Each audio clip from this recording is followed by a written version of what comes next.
In Jesus' mighty name we worship you, Lord. Jesus, siyabonga Nkosi. Asimshayeleni uNkulunkulu wethu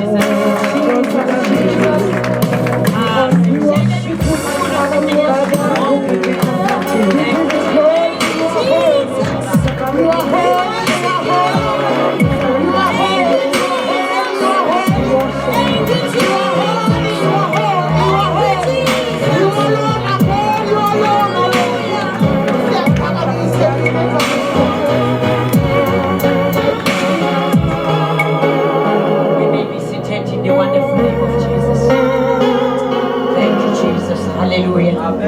Hallelujah. Hallelujah. The Lord is good. All the time. Amen. Asimbingelele nakusihlwa ntambama egameni lika Kristu Jesu. Amen. Siyanibingelela kusihlwa ntambama ekujikeni kwelanga ngelihle igama lika Kristu Jesu ophilayo. Hallelujah. Hallelujah. Hallelujah. Muhle Jesu ngendlela eyisimanga namukelwe nonke egameni lika Kristu Jesu. Sisebukhoneni benkosi, sisezinyathelweni noma einyaweni zakhe. Buhle buka Maria owakhetha ukuhlala einyaweni zakhe. Inkosi umsayibusise. Malibonga igama lenkosi. Hallelujah. Hallelujah. Ngafishane nje siyahlephulelana izwi lenkosi. I just want to share with you bese ngizodedela umfundisi uChilwane egameni lika Kristu Jesu waseNazaretha. Uthi hayi kahle mama mina ngiyancela. Ngithi hey yasizwe zaseMpupu. Uthi mama ngiyancela. Ngithi kahle. Inkosi umsanibusise. Hallelujah. Asinceleni sonke bese simdedele naye ake inqadi ake nimhlomise naye sihlomisane namhlanje kusihlwa ntambama. I'm talking about different kinds of voices, my God. But allow me to share with you, this is the Monday evening service. Allow me to say this is the Monday evening service. Allow me to share with you 12 different kinds of voices. Siphila emhlabeni oqokozelayo, siphila esikhathini esiphithizelayo. There are a lot of voices. Kunamaphimba amaningi esiwezwayo. Inkosi yomsanibusise. There are a lot of voices. Lalela, believe me, uvuma ekseni ungavumi. Kunamaphimbo akhona owazwayo. Amanye uzowezwa uma ulele, abanye sibathandazele bathi lamaphimbo ayababiza ebusuku. uNkulunkulu anibusise. But there are a lot of voices that we need to identify it. What kind of a voice do you hear? In this evening, allow me to say there are a lot of voices that you need to clarify or to identify it. Yiliphi lephimbo engilizwayo? Uhlobo luphi lephimbo engilizwayo? Ngizosho lamazwi ngivumele ngisho lamazwi kusihlwa ntambama. Ngithi we've got the voice of flesh. We've got the voice of mind. We've got the voice of the devil. We've got the voice of the prophet. We've got the voice of the Bible. We've got the voice of your friends. There are voices also which are voices of your friends. And we've got a voice of your parents, my God. And we've got the voice of your spirits. And we've got the voice of your circumstances. Njengoba kulesimo kunesimo obhekene naso noma sibhlungu noma simnandi kunephimbo akunasikhathi kodwa ngizawubuya ngelinye ilanga. Kunephimbo elizokhuluma. Elinye mhlambe lamaphimbo kungenzeka uqabanga ukuthi labangani bakhe labazali elikaNkulunkulu elikaSathana kanti iphimbo lalesimo kuso. Anginasikhathi ngizawubuya ngelinye ilanga ngikhulume egameni likaJesu. My God, and there is a voice of your own will. Kuna voice which is your own will. Yiphimbo lentando yakho ukuthi wena uzizwa kanjani. How do I feel? Kuthini? Uyabona noma seka umuntu anephimbo lakhe noma ungathi yenza kanje uma ungafuna kafuni. Noma ungathi sindiswa uma ungafuni ngeke. Noma ungathi siyeke isono. Wenza his or her will. Zawubuya ngichaza ukuthi intando enjani yomuntu. Ngobani ezwini lenkosi ake benza intando yabo. Ibaphi futhi abaphumelele ibaphi abangazange baphumelele. Ngoba intando yomuntu iyaphela. But namhlanje allow me to share with you about the voice of the Bible.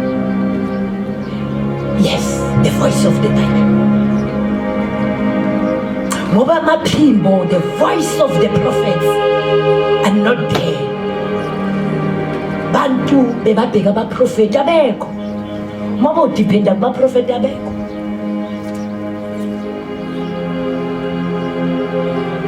Abekho. Uthulile. Ingakho bayasithethisa abanye bathi kungani abaprofeti azange bakhulume. Basho ukuthi kusizoba nalesimo esinje. Bakubonile ukuthi uhlala esiteni number 1, but they fail to prophesy this situation that we are in. Kungani bebakuphi?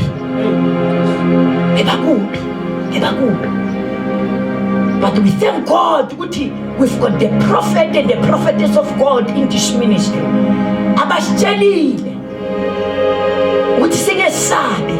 Kunamabhilidi, sibona amabhilidi ayawa. Sibona amabhilidi amakhulu naphezulu akhiwa amahle.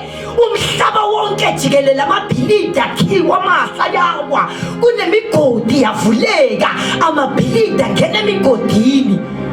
Then I said, wow, what kind of a vision is this? Ithi lenqeku nayiprofesaya imikhona la. Uthi but ngabona iflowing fountain survive imile amabhilidi kuwe konke. Wavela omunye umprofeti kaNkulunkulu khona la wathi akusimabhilidi ngabantu. Amen. Wathi akusimabhilidi omunye ngoba kwesinye isikhathi uyakwazi ukuthi umprofeti uyibeke kahle indaba ungakwazi ukuyiqhaqhiza. Udingeke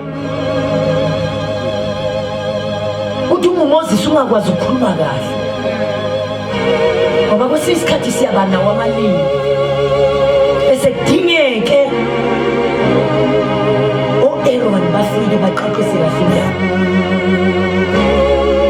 bathiwa simabhilidi ngabantu abaphezulu abaneyimali abahloniphekile ababathazwayo abatusekabo, the famous and very respective people. Amabhilidi wayo yibo engihloniphile nengeke ngayithulela isigqoko ukuthi bawele emigodini. Athi hawa mali imigodi iphi ngoba kuyahlupha ukuzi voice, the voice of the flesh, the voice of the flesh izothi imigodi iphi futhi siyohamba phi nakunemigodi kanti amathula agujiwe ngoba ivoice ye-flesh ayizo-interpreta like the voice of the spirit.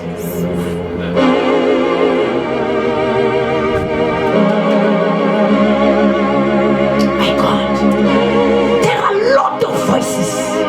Zawubuya ngalesihloko ngiveze all the different kinds of voices. Zawuveza ukuthi the voice of the flesh yiphi uma seyiphethe sobonana ngoba sometimes umuntu singaqabanga ukuthi uNkulunkulu kanti kimayikudlo awuzani ivoice yenyama uphethe inyama yi-8 kg butcher.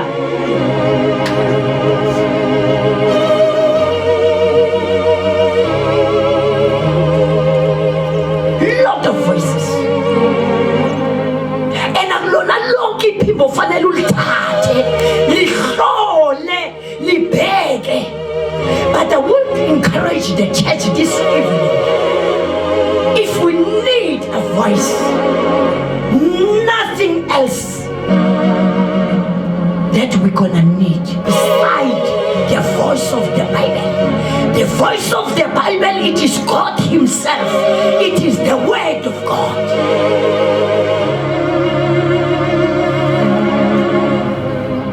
And the voice of your mind. Ungakhona ukubona ukuthi abantu abasebenzisi the voice of the mind. Izinto abazenzayo. Uma Sathana sekangenile asahlela umuntu, uyayibalekisa the voice. Uyayisitha the voice of the mind. Uhluleke nje uqabanga ukuthi awumali. Awunobaba. Enziso kobuntwana, enzisa into efile, enzisa into enganakuhlakanipha. Akasebenzisanga the voice of the mind. If you've got a voice of the mind, the voice of the mind, ngeke kuthiwe guqani phansi dlamini utshani. Uma uhlala ezwini, if you've got the voice of the Bible, kuzofika masinyane ukuthi uNebukadnezar waqalekiswa, wadla amazola, wahamba wamila amanzi phaba kakhulu, wabila umoya.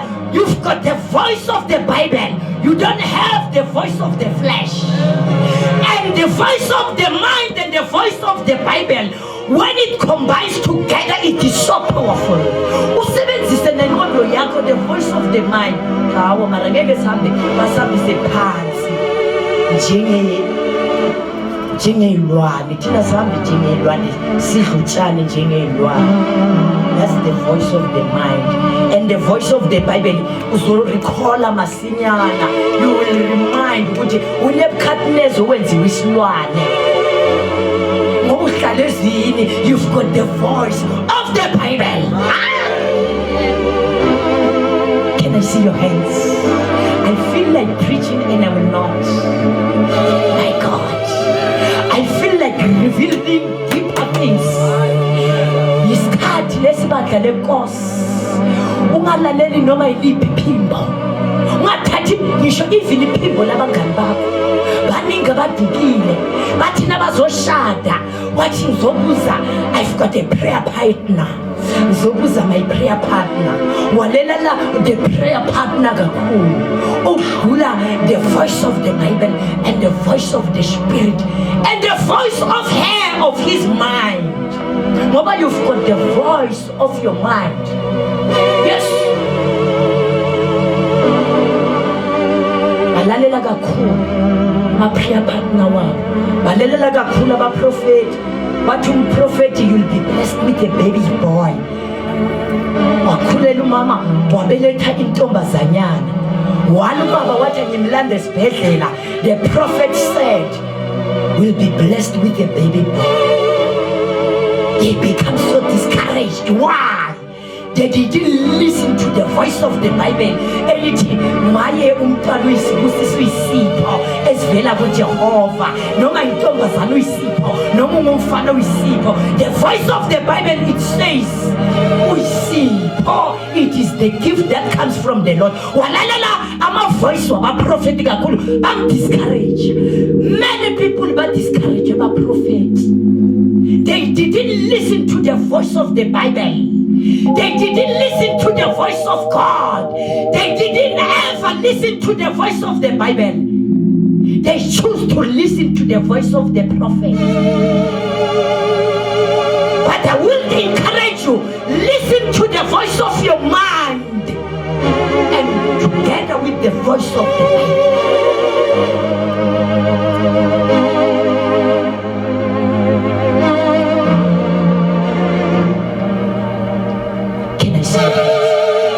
And don't listen to the voice of your circumstances.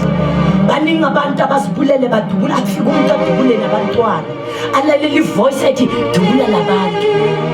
Lo nkosikazi ukwenza izinto ezimbi, wamfundisa, wamthengela imoto, udubula. Abuzwe lo muntu osiwe ecourt, omunye kwasho ukuthi waphunyuka wangayidubuli yena. Uthi ube ukwenzela nathi angazi. But there was a voice sebeka wezwa. Uthi dubula labantu. listen to the voice of the circumstances. Ngoba nephimbo likhona elingakwenzisa kabi. Wenza kunephimbo elingathi ngena phambi kwemoto.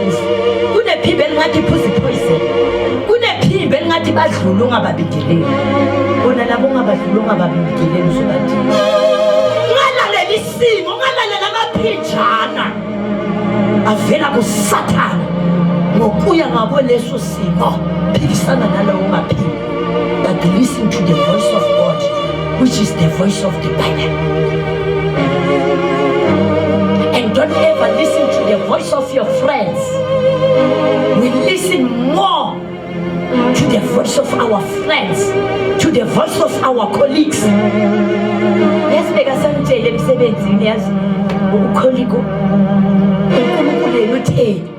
I remember I once preached one day, there are good ideas, not God ideas.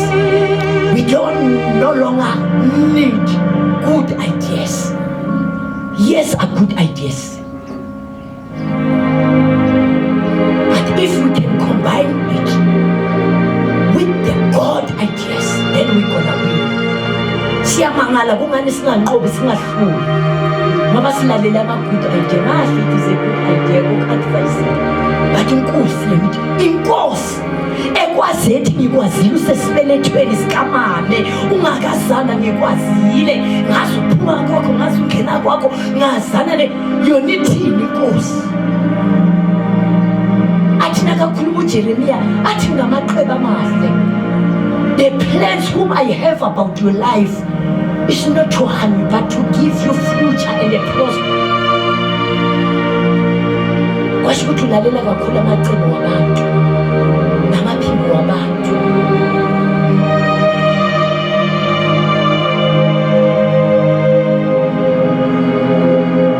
Ungani ni-encourage about the voice of the Bible. Funda nami sengicedile. Futhi ngajabulela nje ubhalo uzawufunda ekhaya. Psalms 119 verse 105. The voice of the Bible. Don't forget, the voice of the Bible, it is the word of God. And don't forget, the word of God, it's a light. Once you listen to the voice of the Bible, you are in the light. Awuzohambe bumnyameni, awuzolahleka, awuzoduka. Ngokwakho masinyana usekhanyeni. Ngoba ulalela lezwi, ulale unqike kulo ezwini lenkosi. Ulalela izwi lithini. Uma ungazi ukuthi bazalwane wenzeni, fundizwi. Kunesinye isikhathi la ungakhuleka khona ungayitholi impendulo. Yeke ukubuza abantu. Fundisi kwesinye isikhathi unolibamba nje ulibambe nje ukuthi kunezwi ongalithola. Ulifune lezwi wasalithola. Bekuyizwi, it was a voice of the Bible. Ebeliqondene nawe ukuthi likululeke ulalele lona ngaleso sikhathi. Uphenduleke yeke ukulalela iluleke ivela kwabanye abantu. Ngithanda John chapter 8 verse 12. Psalms 111:05. Athi David, izwi lakho lisibane ezinyaweni zami nokukhanya endleleni yami. Your word, oh God.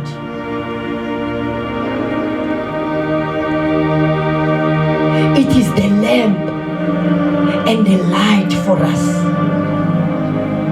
It is only when you put on the light that you will know where to go. Atu Jesu, John chapter 8 verse 12. I am the light of this world.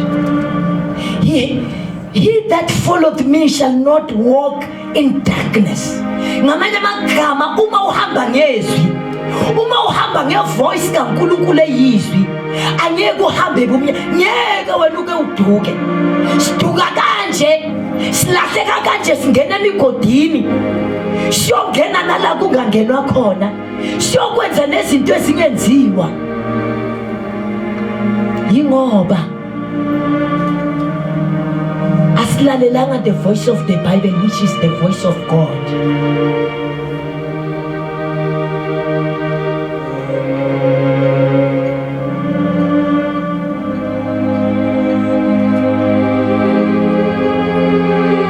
There is power upon the voice of the Bible.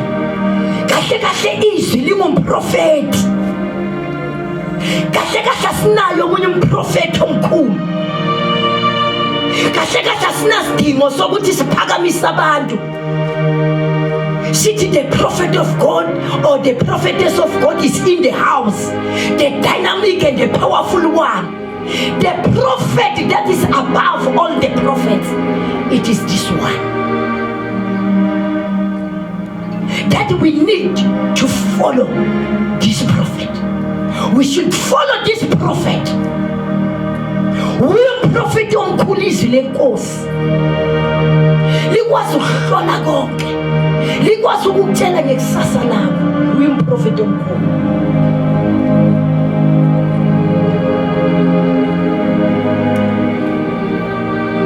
Likhona ibandla ntambama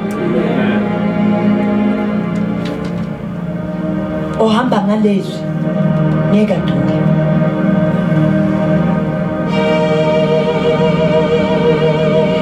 Izinto bazalwane sisebenzise nengqondo. Hayi bazalwane, ingqondo zethu. That's why uNkulunkulu athi ku Romans 12 verse 2, you must transform even your mind. Uhlole nje ngengqondo. Uyazi kubhala umuntu wenyawo podla inyawo be oya ku dustbin. Noma kutholile ukudla, into yokuqala uzokudobha kunuke.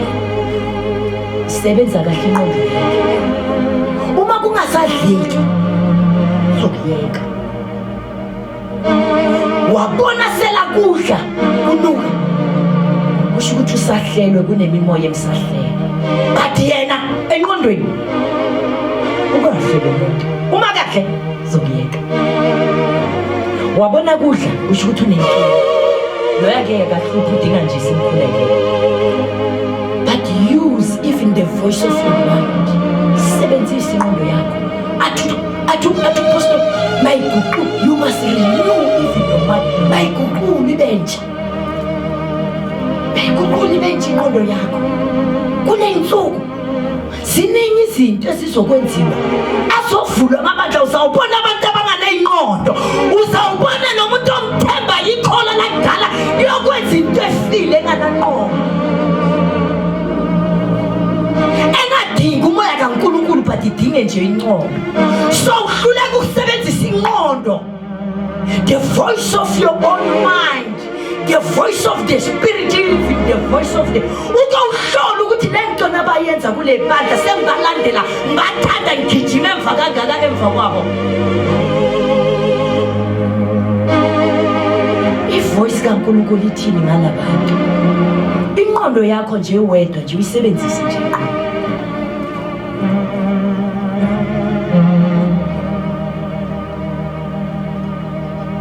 Ithenye inciko nganyayinyanya inyama.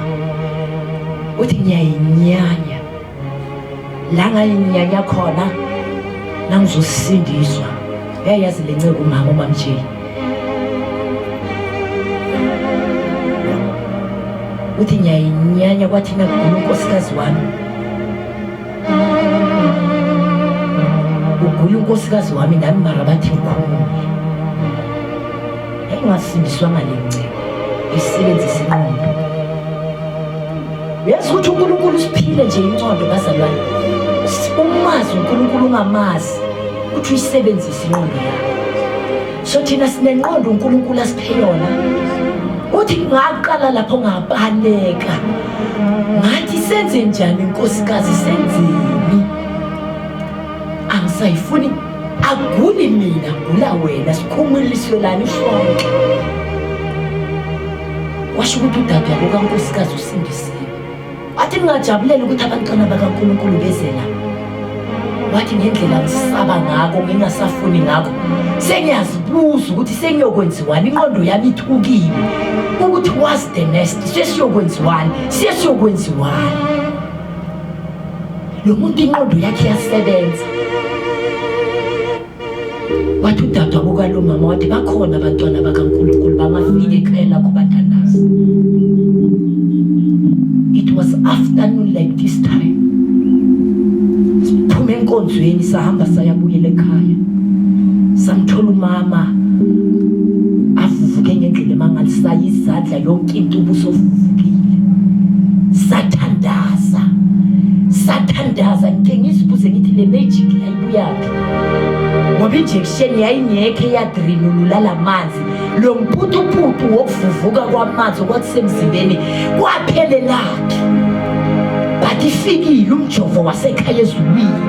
Wafika wadrinulula. Bekangagqokanga lutho, bekuyihiya phela ngazingela zihiya. Wafika uJehova ngamandla akhe amakhulu. Wadrenulula amanzi. Kusasa umasiphindela samthola bohlile. Samangala kuthe kuyophela iviki. Believe me, wayesephilile. The following Sunday sayonyathela ekhaya. Yila ngithi kwakhithika boqhathi abakhulu abangaka. Phezu kwendlu kuyothandaza. Listen to the voice of your mind. Ezinye izinto bazalwane sebenzisa ingqondo. uNkulunkulu isiphila ingqondo with a purpose. Njengoba sebathi ngibophiwula mara ngitithere ngirutegile. Awu man sikolong marawo man sikolong khona. Why abantwana ngibafundisa ukuthi this is a control. Ngapha kuthiwa ingaqinise ikwenza ube mkhulu uthole nepromotion esikolweni. Ungasaba uvice not so long. Uzoba nguprincipal. Iphi ingqondo? The voice of your mind. Iphi ingqondo bazalwane, iphi ingqondo? Mina ngiyala ngengqondo yami namhlanje. Kuthiwa nale ingqondo uSathane uyasitwista ukuthi niyikhiphe nale imali eziningi kanti ezinye zidliwa amadimoni. Ngiyala ngengqondo yami. Ngiyala. Renew my mind, oh God.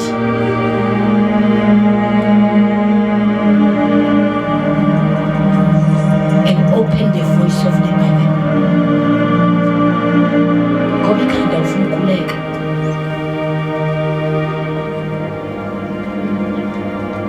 Ayavula amabandla siyabuyela einkonzweni zobona. People will no longer use the voice of their mind. Bayogijima nje balalela abantu ozana ufikile ubani lo bathi uthandaza kakhulu ushaya umlilo uphume phansi. Kozibuza ukuthi ophuma phansi ubuyaphi. Kozibuza usebenzisa ingqondo.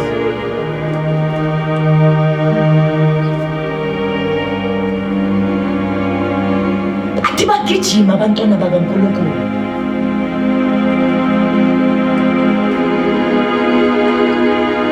And listen to the voice of the Bible because it works together. I will come back. Heavenly Father, we come before you. We humble ourselves as the church. In such time like this, these are last days of God.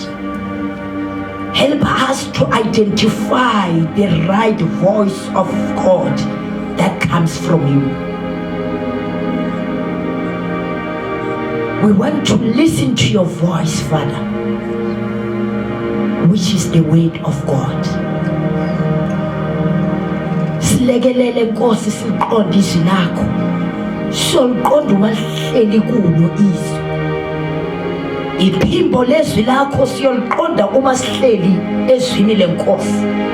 Sifundise ukulidla izwi leNkosi athi uJoshua awozindla ngalo izwi leNkosi ubusuku nasemini. Uthi uHezekiel ngayidla lomqulu wencwadi yayibaba kodwa yaphenduka yabamnandi esiswini sami. Sifundise ukudla izwi leNkosi ukuze singadideki uma amaphimbo amaningi, uma amaphimbo sewakhona But we want to identify your voice, which is the voice of the Bible. Insuku ezimbili ezinkosi, vusa ibandla, vula amehlo ibandla, vula amehlo ebandla Nkosi, baphe umoya wokuhlukanisa, to know the voice of the Spirit, the voice of their mind. Ngoba lephimbo lengqondo libeke with a purpose. Hlanganise nephimbo leBhayibheli okuyizwi lenkosi. Athi Johana uma sihamba ezwini lakhe asoze saduka, ngoba izwi lakho lisibani. Athi uDavide lingukukhanya ezinyathelweni zethu endleleni yethu, kasoze siduke. Asifuna ukuduka ensukwini esinje sesikhonze kangaka siyoduka egqineni. Silekelele Nkosi, silekelele, lekelela nangumama. Vula ingqondo yakhe, mupha amehlo khalipha. Lekelela Nkosi, lekelela sebagqilile ekulahlekeni, ekuphuthekiseni ngisathane ngobuwula balelizwe. Lekelele, bavula amehlo, bavula amehlo engqondo, bavula amehlo kamoya. Sifisa Nkosi ukulalela wena wedwa, elakhe iphimbo elihle igama likaKristu Jesu. Siyabonga Nkosi, Jesus mighty name. Shaya izandla enkulu, amen.